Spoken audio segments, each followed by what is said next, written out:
Think of this as your daily roadmap to one of the most explosive developments in Washington, and why everyone's watching. This is U.S. Daily News Brief. I'm Jordan, with Emery in the studio. Let's get into it. Today, the House Oversight Committee, led by Republicans, dropped a massive trove. 33,000 pages of documents related to Jeffrey Epstein. Everything from court filings and jail videos to flight logs and re-entry forms. But here's the catch. Democrats say 97% of it was already public. Only a sliver is newly revealed information. Emery, what's firing up the controversy? It's all about what remains hidden, Jordan. Victims and lawmakers, Ro Khanna and Thomas Massie, say they're not satisfied.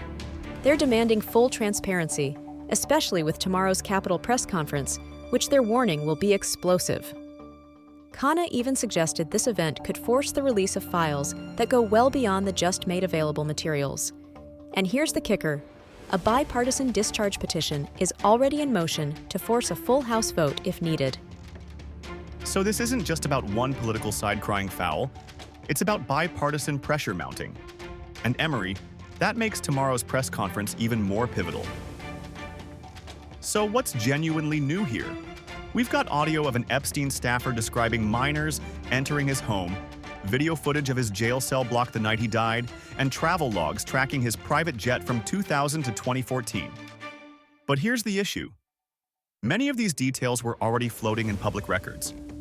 The real question is, what isn't in this dump? And why does it still feel like we're missing key pieces of the puzzle? And to add to that, some survivors privately disclosed additional persons of interest to lawmakers this week. That triggered fresh subpoenas, some of which reach all the way up to ex-presidents and top Justice Department officials. So the spotlight isn't just on Epstein, it's widening fast. And Emery, when subpoenas start hitting names at that level, you know the political temperature in Washington is about to boil over. This isn't just paperwork, it's heart-wrenching testimony in the making. At least 10 survivors, many speaking publicly for the first time, are slated to share their stories on Capitol Hill. Representatives Massie and Khanna are framing this as a moral moment, one that could shift both public sentiment and legislative will. And during a closed-door session, Rep. Nancy Mace, herself a survivor, was visibly emotional, underscoring how deeply personal this is becoming. Exactly.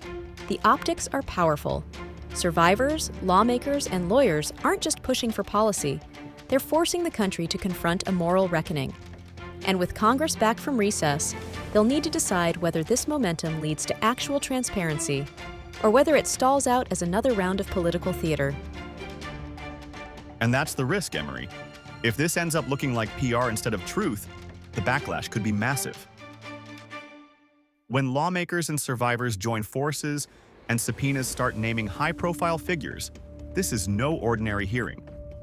The fight over the Epstein files is shaping up to be a defining test of accountability, power, and whose interests really come first in America.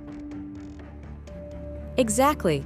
Between the partial unsealing of documents, survivors taking the mic, and bipartisan pressure mounting in Congress, this isn't just history repeating. It's a legal and moral milestone in the making. And Jordan, the next 48 hours could change everything. And we'll be right here to cover it for you. Thanks for watching U.S. Daily News Brief, your source for clarity, context, and the headlines that matter.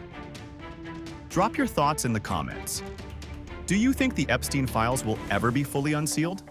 And don't forget to like, subscribe, and share, because tomorrow, the story only gets bigger.